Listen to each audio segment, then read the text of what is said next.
వి gold trusted gold buyers. మీరు తాకట్టు పెట్టిన బంగారాన్ని విడిపించి ఈ రోజు ఉన్న మార్కెట్ ధరకు కొనబడును.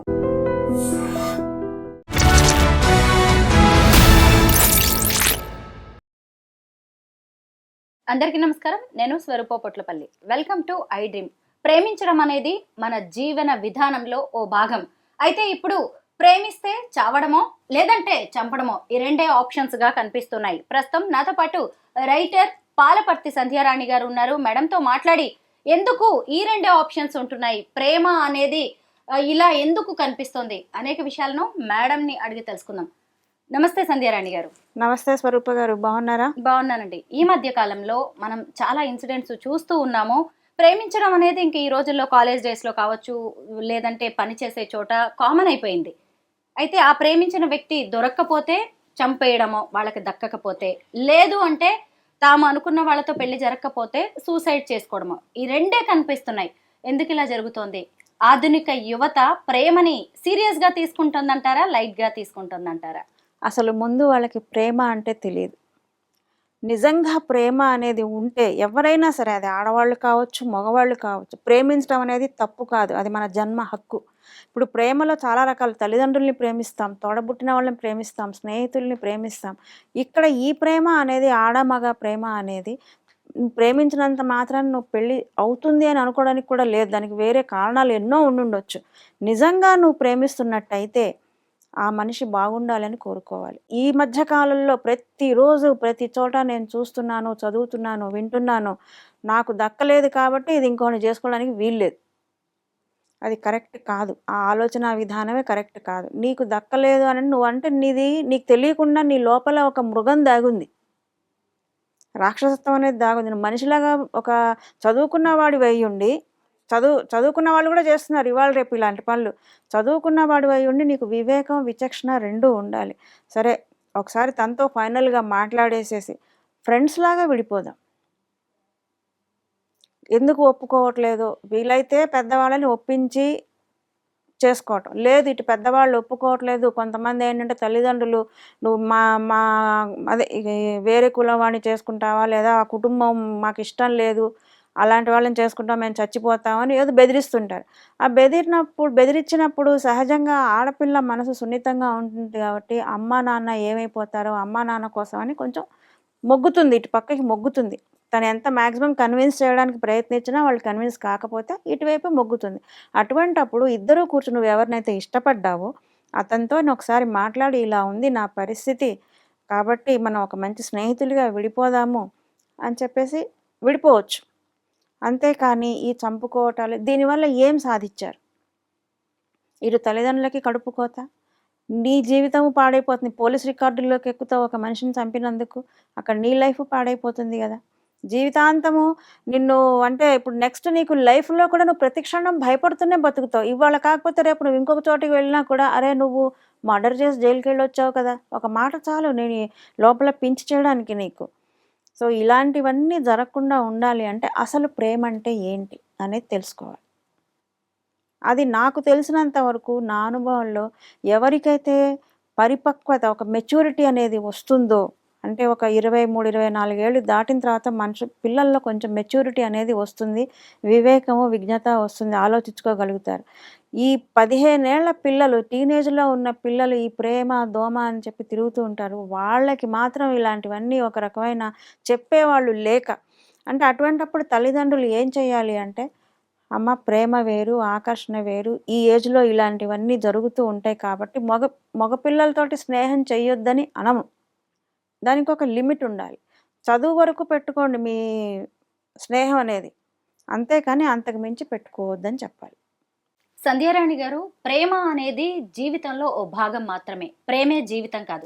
మీరు ఒక సీనియర్ రైటర్, మీ రచనల్లో ఎన్నో ప్రేమ కథలు రాశారు, ఎన్నో ప్రేమ జంటల్ని కలిపారు. కానీ సమాజం విషయానికి వస్తే ప్రాక్టికల్ గా మనం ఆలోచించాల్సి ఉంటుంది. ఇప్పుడు ఒక అమ్మాయి కానీ ఒక అబ్బాయి కానీ ఓ వ్యక్తిని ఇష్టపడ్డారు అనుకోండి, ఇప్పుడు కొన్నాళ్ళు వాళ్ళతో ట్రావెల్ చేసిన తర్వాత వాళ్ళ ఆలోచనలు, అభిప్రాయాలు, ఇష్టాలు కలవట్లేదు. అలాంటప్పుడు ఇక సరే ప్రేమించాము, ఇతనితో క్లోజ్గా ఉన్నాము, లేదంటే అమ్మాయితో క్లోజ్గా ఉన్నాం కాబట్టి జీవితాంతం ఆ రిలేషన్ని కొనసాగించాలా పెళ్లి చేసుకొని, లేదు అంటే ఇక్కడే బ్రేకప్ చెప్పి కొత్త మళ్ళీ టర్నింగ్ పాయింట్ తీసుకోవడం మంచిదంటారా లైఫ్లో? ఇప్పుడు మీరన్నట్టుగా కొంత దూరం ప్రయాణం చేసిన తర్వాత అతనిలో కానీ, ఆమెలో కానీ ఇద్దరిలో ఏదైనా సరే ఇది మనకు ఫ్యూచర్‌లో ప్రాబ్లమ్ వస్తుందేమో అంటే నా మైండ్ సెట్‌కి అవ్వట్లేదు. కొన్నాళ్ళు ప్రయాణం చేస్తే ఇప్పుడు ఒక 2 రోజులు, 4 రోజులు ప్రయాణం చేస్తే తెలిసేది కాదు. ఒక సంవత్సరం, 2 సంవత్సరాలు ఒక ఇంటిమసీ, ఒక దగ్గరతనం అనేది పెరిగినప్పుడు అంటే అభిప్రాయాలన్నీ మనం షేర్ చేసుకుంటూ ఉన్నప్పుడు ఎక్కడో ఒక చోట మనకనిపిస్తుంది. ఇది మనకు కొంచెం ఏదో సెట్ అయ్యేలాగా లేదు. అంటే అది మేజర్ ఇష్యూ అనిపించినప్పుడు. చిన్న విషయం అనుకోండి, సరే సర్దుబాటు చేసుకోవచ్చని వాళ్ళు పెళ్లి చేసుకోవడంలో తప్పులేదు. అదే వాళ్ళు చూసే దృక్పథం, అమ్మో! ఇది చాలా పెద్ద ఇష్యూ అవ్వచ్చు. అంటే ఫర్ ఎగ్జాంపుల్ నువ్వు నీ పేరెంట్స్‌ని చూడొద్దు, నీ సిస్టర్స్‌ని చూడొద్దు, లేదా ఇలాంటివన్నీ కొన్ని కండిషన్స్ ఈ మధ్య ఎక్కువైపోయినాయి ఆడపిల్లల్లో. సో, అది పెద్ద ఇష్యూనే. పేరెంట్స్‌ని చూడొద్దు, మళ్ళా అక్క చెల్లెళ్ళని చూడొద్దు, నీ వాళ్ళని కలవద్దు, నువ్వు నీ సంపాదన అంతా నాకే ఇవ్వాలి, నీ ఫోన్‌లన్నీ నేను చెక్ చేస్తాను, నీ ప్రైవసీ నీకంటూ ఒక ప్రైవసీ ఉండదు. ఇలాంటి ఆంక్షలు పెట్టినప్పుడు ఎవరికైనా సరే ఆడపిల్లకి కావచ్చు, మగపిల్లాడికి కావచ్చు, ఇది కొంచెం వ్యవహారం, మనస్తత్వం తేడాగా ఉందని అనుకోవాలి. అంటే ఎక్కడైతే నమ్మకం అనేది లేదో అప్పుడు ఇలాంటి క్వెషన్స్ అనేవి వస్తాయి. సో, ఏదైనా సరే నమ్మకంతోటి ఈ మనిషిని మార్చుకోగలను, నేను నిజంగా ఇష్టపడుతున్నాను, ఇవన్నీ చిన్న చిన్న విషయాలు కొన్ని సర్దుకోవచ్చు, కొన్ని మార్చుకోవచ్చు అని అనుకున్నప్పుడు మీరు లైఫ్‌లో ముందుకు సాగొచ్చు. లేదు నా మనస్తత్వం దీనికంటే కూడా కొంచెం భిన్నంగా నేను ఇవన్నీ యాక్సెప్ట్ చేయలేను, నా లైఫ్ స్మూత్‌గా అసలు ఎందుకు నేను అడ్జస్ట్ అవ్వాలి అని అనుకునేవాళ్ళు స్నేహంగా విడిపోతేనే మంచిది. సంధ్యారాణి గారు, ఈ సందర్భంగా మనం బిఫోర్ మ్యారేజ్ ఫిజికల్ రిలేషన్స్ గురించి కూడా మాట్లాడుకోవాలి. ఈ ప్రేమ పేరుతో చాలా మంది కూడా చాలా చనువు ఏర్పాటు చేసుకొని క్లోజ్ రిలేషన్స్ అనేవి మెయింటైన్ చేస్తున్నారు. అంటే పెళ్లికి ముందే ఇలాంటివి తప్పు అనేది కూడా కాకుండా ఏం కాదులే లైఫ్ లాంగ్ మనం కలిసి ఉంటాం కదా అని ఒక తొందరపాటు నిర్ణయంతో తప్పటడుగులు వేస్తున్నారు. న్యూ ఇయర్కి లక్షల్లో ఓయో రూమ్స్ బుక్ అవ్వడమే దానికి ఒక ఉదాహరణ. అందులో చాలా మంది ఈ ప్రేమ జంటలు ఉన్నారు. దీన్ని మనం ఎలా చూడాలంటారు? మీరేం చెప్తారు ఈ ఆధునిక యువతకి? ఏదైనా సరే మనకు కొన్ని కట్టుబాట్లు అనేవి మన సమాజం పెట్టింది. మీరు ఎంత ఆధునిక యువత గాని, మీరు ఎంత చదువుకున్నా, మీరు ఏ విదేశాలకు వెళ్ళినా, ఎక్కడికి వెళ్ళినా మన సంస్కృతి, సాంప్రదాయాలు, మన కట్టుబాట్ల ప్రకారం పెళ్ళికి ముందు ఫిజికల్ కాంటాక్ట్స్ అనేవి తప్పు. ఒకవేళ అలాంటివి ఏమన్నా జరిగితే మాత్రము తొందరగా వివాహం చేసేసుకొని కావాలనుకున్నప్పుడే కదా మరి మీరు ముందడుగు వేసింది. అలాంటప్పుడు మళ్ళీ మళ్ళీ చేసిన తప్పే చెయ్యకుండా ఒక వివాహ బంధంలో మీరు గనక వచ్చేసేస్తే అది కొంచెం గౌరవప్రదంగా ఉంటుంది. కొన్ని కొన్ని ఏమవుతున్నాయంటే ఈ అట్రాక్షన్స్ వల్ల, ఈ ఫిజికల్ కాంటాక్ట్స్ వల్ల ఈ నష్టపోయేది మగాడికేం లేదు, ఆడపిల్లలు నష్టపోతున్నారు. వాళ్ళు కన్సీవ్ కావటము, ఈ కన్సీవ్ అయిపోయిన తర్వాత ఇంట్లో పేరెంట్స్‌కి చెప్పలేకపోవటము, ఇటు ఇతనికి చెప్తే ఇతనేమో ఇక అప్పుడే తప్పించుకు తిరుగుతాడు, ఇక అప్పటి నుంచి తప్పించుకు తిరగటము. సో, ఈ ఆడపిల్ల ఎవరికీ చెప్పుకోలేక కొన్ని కొన్ని సంఘటనల్లో సూసైడ్స్ చేసుకున్న వాళ్ళు కూడా ఉన్నారు. సో, వీటన్నిటికంటే ముందేంటంటే ఆ అడుగు ముందుకు వేసే ముందు ఒకసారి ఇది తప్పు, మనం ఈ పని చెయ్యకూడదు అని అనుకొని ఉండటమే మంచిది. ఆ ఆలోచన రావడం మంచిది. అంటే ఈ తప్పు మనం చెయ్యొద్దు. పెళ్లి చేసుకున్న తర్వాత అది మన వైవాహిక జీవితం కాబట్టి అందులో తప్పేమీ లేదు. కానీ పెళ్ళికి ముందనేది మాత్రం ఇది తప్పే. జాగ్రత్త పడాల్సిందే. ఆడపిల్లలు జాగ్రత్త పడాలి. మగపిల్లలు ఇలాంటి వాటిల్ని వాళ్ళు ఏం తప్పేం లేదులే నేను చేసుకుంటాను కదా అని చెప్పి వాళ్ళని ముందు భరోసా ఇస్తారు. కానీ తర్వాత మాత్రం మొహం చాటేసేవాళ్ళు చాలామంది ఉన్నారు. మనకు 100కి 90% వాళ్ళే కనపడతారు. సంధ్యారాణి గారు నిజంగా చాలా మంచి పాయింట్ చెప్పారు. తరాలు మారినా ఆడవాళ్ళ తలరాత మాత్రం మారలేదు. ఖచ్చితంగా. ఎటొచ్చి ఎప్పుడు బలైపోయేది ఆడపిల్లే, ఆడదే. ఏ విషయంలో అయినా సరే సమాజం కూడా ఏమంటుందంటే ఆడదానికి అయ్యుండి ఏమిటా తెగింపు అంటారు. ప్రతి దానికి ఏ సంఘటన జరిగినా సరే ఆడదాన్నే పాయింట్అవుట్ చేస్తుంది. ఇప్పటికి కూడా మనం ఏం చేస్తామంటే ఈ ఆడపిల్లల్ని గౌరవించాలి, ఆడపిల్లలకి భద్రతను ఇవ్వాలి అనేది ఎక్కడి నుంచి మొదలవ్వాలి అంటే ఇంట్లో తల్లి చెప్పాలి. ఇప్పుడు కొడుకు కూతురు ఉన్నారనుకోండి, తల్లి ఏమంటుంది, వాడికేంటి వాడు మగాడు, వాడు బతికేస్తాడు, నువ్వు ఆడపిల్ల తిన్నగా ఉండంటుంది. నువ్వు కొడుకు ఎందుకు చెప్పలేవు, ఒరే మన ఇంట్లో కూడా ఆడపిల్ల ఉంది, బయట ఆడవాళ్ళని కూడా మనం గౌరవించాలి, వాళ్ళని మనము మర్యాదగా చూడాలి, ఇలా మనం ఆడపిల్లల్ని చులకనగా చూడొద్దు అని నువ్వు ఎందుకు చెప్పవు? నువ్వు ఏ రోజైతే ఇంట్లో ఆడదాని పట్ల గౌరవించడం అనేది నేర్పిస్తావో మగపిల్లలకి, వాడు బయటికి వెళ్ళి కూడా అలాగే బిహేవ్ చేస్తాడు, గౌరవించడం నేర్చుకుంటాడు. నువ్వు ఇంట్లోనే నువ్వు ఆడపిల్లవి, నువ్వు తిన్నగా ఉండు, నువ్వు ఇది చేయొద్దు, నువ్వు ఇంట్లోంచి బయటికి దాటొద్దు, నువ్వు మగపిల్లలతోటి మాట్లాడొద్దు అని నువ్వు ఆంక్షలు పెట్టి కొడుకును వాడికేంటి మగాడు అంటే వాడు నేను మగాడినే కదా, నేను ఏమైనా చేయొచ్చు అని వాడు తిరుగుతాడు. తేడా ఇంట్లోంచే మనం మొదలు పెట్టాలి ఇది మార్పు అనేది. ఆడపిల్ల జీవితానికి సంబంధించి ఎక్కువగా ఒక సామెత చెబుతూ ఉంటారు, అరిటాకు వచ్చి ముళ్ళు మీద పడ్డా, ముళ్ళు వచ్చి అరిటాకు మీద పడ్డా, సమస్య ఎక్కువగా అరిటాకుకే నాశనం అయ్యేది అరిటాకే అని చెప్పి చెప్తూ ఉంటారు. అది ఎప్పటికైనా నిజానికి నిజం కూడా.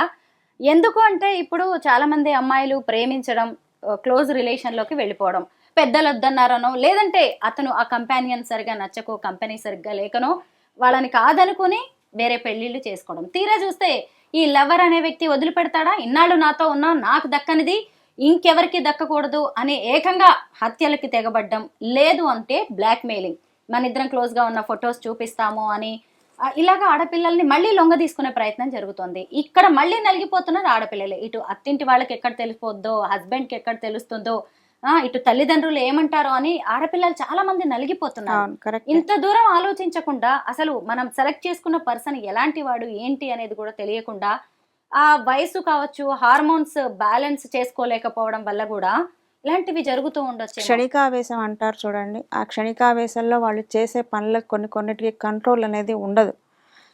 కానీ ఇప్పుడు మీరు అన్నట్టుగా ఈ బ్లాక్ మెయిలింగ్ ఇవన్నీ కూడాను నిజంగా, నేను ఇందాక చెప్పాను, నిజంగా ప్రేమ అనే దానికి, ఆ పదానికి అర్థం తెలిసిన వాడైతే ఇలాంటి పనులు చేయడు, ఎప్పటికీ చేయడు. అది ఆడపిల్ల కావచ్చు, మగపిల్లాడు కావచ్చు.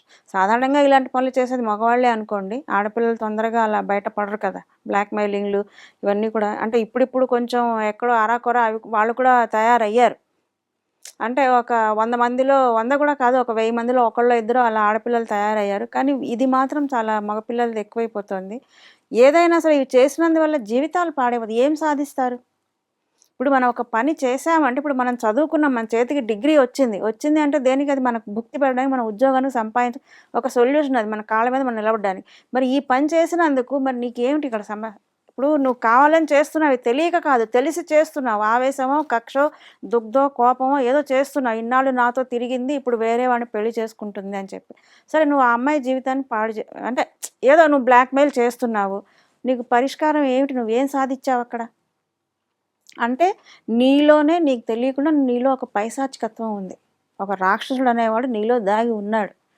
నీకు కౌన్సిలింగ్ అవసరం, నీకు చెప్పేవాళ్ళు, పెద్దవాళ్ళు ఒకళ్ళు ఉండాలి. మళ్ళీ ఈ ప్రేమ, ఈ అట్రాక్షన్ అనేది లివ్ ఇన్ రిలేషన్స్ కి కూడా దారితీస్తుంది. సరే, నీకు నాకు సెట్ అవుతుందో, కొద్ది రోజులు మనం కలిసి ఉందాము, చూద్దాము అని చెప్పి కూడా అమ్మాయిలు ఈ లివ్ ఇన్ రిలేషన్స్ వైపు ఎక్కువగా అట్రాక్ట్ అవుతున్నారు. చాలా మంది హాస్టల్స్ లో ఉంటున్నారు, అది కూడా చూస్తున్నాం. తల్లిదండ్రులు ఎక్కడో ఉంటారు, ఈ హాస్టల్ ఫీజు కూడా షేరింగ్ అయిపోద్ది. పైగా వంట కలిసి చేసుకోవచ్చు, కలిసి ఉండొచ్చు, ఒకవేళ నచ్చకపోతే విడిపోవచ్చు, ఇంకెవరినో పెళ్లి చేసుకోవచ్చు. ఇలాంటి కాన్సెప్ట్ కూడా లివ్ ఇన్ రిలేషన్స్ పెరగడానికి కారణమవుతుంది. కానీ వీళ్ళు కలిసి ఉంటున్నారా అంటే లేదు. మళ్ళీ తర్వాత మళ్ళీ ఏవో ఇబ్బందులు రావడం, మళ్ళీ పోలీస్ స్టేషన్ల వరకు వెళ్ళడం, మళ్ళీ లేదంటే ఇంకొకరితో పెళ్లి చేసుకున్నప్పుడు మళ్ళీ ఈ రిలేషన్స్ అన్ని ఎక్కడ బయటపడతాయని భయపడ్డాం. లివ్ ఇన్ రిలేషన్స్ మీద మీ అభిప్రాయం? లివింగ్ రిలేషన్స్ అనేది అసలు కరెక్ట్ కాదు. దానిలో అసలు ఏమైనా సెక్యూరిటీ ఉందా? ఇప్పుడు ఏమవుతోంది, ఆడపిల్లలు మగపిల్లలు కలిసి ఉంటున్నారు. అది వాళ్ళు ఏంటి, కొన్ని చోట్ల నేను గమనించింది ఏంటంటే, అన్ని చోట్ల మీకేమీ ఇళ్ళు అద్దెకి ఇవ్వరు. వాళ్ళు ఏం చేస్తున్నారు, మేము బ్రదర్ అండ్ సిస్టర్స్ అని చెప్తున్నారు, కజిన్స్ అని చెప్తున్నారు. ఇలాగా ఇట్లా ఉండడం కోసం ఒక పవిత్రమైన అన్నా చెల్లెళ్ళ రిలేషన్షిప్ కూడా వీళ్ళు మచ్చ తీసుకొస్తున్నారు. ఆడపిల్లలు కలిసి ఉండొచ్చుగా, మగ ఆడ ఎందుకు కలిసి ఉండాలి? ఎస్, మీరు అన్నది కూడా కరెక్టే. ఒక అమ్మాయి అబ్బాయి కలిసి ఉంటూ మరి చుట్టుపక్కల వాళ్ళకి చెప్పాలి సమాధానం, అలాగే ఇంటి ఓనర్కి చెప్పాలి. కాబట్టి అన్నా చెల్లి, అక్క తమ్ముడు అనే పేర్లు పెట్టుకుంటున్నారు. దీన్ని మాత్రం మనం ఆలోచించాల్సిందే. అది ఎంతో పవిత్రమైన రిలేషన్‌షిప్. తోడబుట్టు ఇప్పుడు ఒకళ్ళు మన తమ్ముడు అన్నా, చెల్లి అన్నా అది మనకు ఎంతో ఆప్యాయంగా మన కుటుంబంలో మన వాళ్ళు, మన తమ్ముళ్ళని మనం ఎలా చూసుకుంటాం, ఎవరైనా మనం అలాగా పిలుస్తాం తమ్ముడు అని, అన్న అని. ఎందుకంటే ఆ రిలేషన్‌షిప్ అంత గొప్పది. అలాంటి మంచి రిలేషన్‌షిప్‌ని మీరు ఇలా కలిసుంటూ దాన్ని భ్రష్టు పట్టించడం అనేది కరెక్ట్ కాదు. అంటే సొసైటీ కోసం మీరు చేసేది ఇంట్లో మీరు మీరు అసలు యాక్చువల్‌గా బ్రదర్ అండ్ సిస్టర్ కాదు, రిలేటివ్స్ కాదు. ఎక్కడో ఒక అమ్మాయి, ఎక్కడో ఒక అబ్బాయి కలిసి ఉంటున్నారు వచ్చి. మీరిద్దరు ఉండడం కోసం బయట సమాజం కోసం మీరన్నట్టుగా సమాజం కోసమో, ఎవరి కోసమో వచ్చి మీరు ఇలా చెప్తున్నారు. ఎందుకంటే మీకు ఇల్లు అద్దెకి ఇవ్వడు గదా! అద్దెకు తీసుకోవాలంటే. కాబట్టి ఇలాంటివన్నీ జరుగుతున్నాయి. కానీ ఇది కూడా కరెక్ట్ కాదు. ఇంకొక విషయం ఏంటంటే తల్లిదండ్రులు చేస్తున్న పని మా పిల్లలు ఎక్కడో ఉద్యోగం చేస్తున్నారు, లేదా ఎక్కడో చదువుకుంటున్నారు అనేసి వదిలేస్తున్నారు. మా పిల్లలు రోజు ఫోన్లో 10 సార్లు మాట్లాడతారండి, అన్ని విషయాలు మాట్లాడతారు. కానీ అక్కడ పిల్లలు ఎవరితో ఉంటున్నారు? ఈ అమ్మాయి ఏదో పేరు చెప్తుంది, వాడేదో రాణా అయితే రాణి అనో ఏదో రాణి అనే అమ్మాయితో ఉంటున్నానని చెప్తుంది. కానీ నువ్వు చూసావా వెళ్ళి అది ఎవరితో ఉంటుందో నీ కూతురు? చూడలేదు. మా అమ్మాయి మాట్లాడుతుందండి, అసలు ఏమీ దాచిపెట్టదండి మా దగ్గర. నేను ప్రాక్టికల్గా నా కళ్ళతోటి కొంతమంది పిల్లల్ని పేరెంట్స్ని మోసం చేసి ఫలానా చోట ఫలానా అమ్మాయితో ఉంటున్నానని వాళ్ళకు చెప్పి వీళ్ళ అబ్బాయిలతో ఉంటున్న వాళ్ళని నేను చూశాను. అంటే ఆడపిల్లలు తల్లిదండ్రుల్ని కూడా మోసం చేయడానికి వెనకాడట్లేదు. ఆడపిల్లనే కాదు, మగపిల్లలు కూడా. నిన్ను వాళ్ళు ఎన్నో కష్ట నష్టాలకి ఓర్చి నీ మీద నమ్మకంతో ఉద్యోగానికో చదువుకో పంపిస్తే నువ్వెవడితోనో ఉంటూ ఇంకెవరో ఫ్రెండ్ పేరు చెప్పి నువ్వు అక్కడ ఉంటావు. అది ఎంతవరకు కరెక్ట్? పెళ్ళంటే తాళాలు, తప్పట్లు, తలంబ్రాలు, 7 అడుగులు 3 ముళ్ళు. కానీ ఇప్పుడు ఆ పెళ్లి కాన్సెప్ట్ కూడా మారిపోయింది. ప్రేమించుకుంటున్నారు, ఏదో ఇష్టపడ్డామంటున్నారు, పెద్దలు ఒప్పుకోకపోతే వెళ్ళిపోయి ఏ ఆర్య సమాజ్లోనో లేదంటే ఏ గుళ్ళోనో పెళ్లి చేసుకుంటున్నారు. మహా అంటే రిజిస్టర్ మ్యారేజ్. అంటే పెళ్లి అనేది చాలా సింపుల్గా అయిపోతుంది. కానీ సమాజం, కుటుంబం ఆమోదించని ఇలాంటి పెళ్లిళ్ళు పెటాకులు అవుతున్న ఘటనలు కూడా పెరిగిపోతున్నాయి. అసలు పెళ్ళంటే ఎలా ఉండాలంటారు? పెళ్ళంటే అమ్మ అది సమాజంలో ఒక మన సంప్రదాయము, సంస్కృతి ఎలాంటివి పెళ్ళికి చాలా పెద్దపీట వేశారు.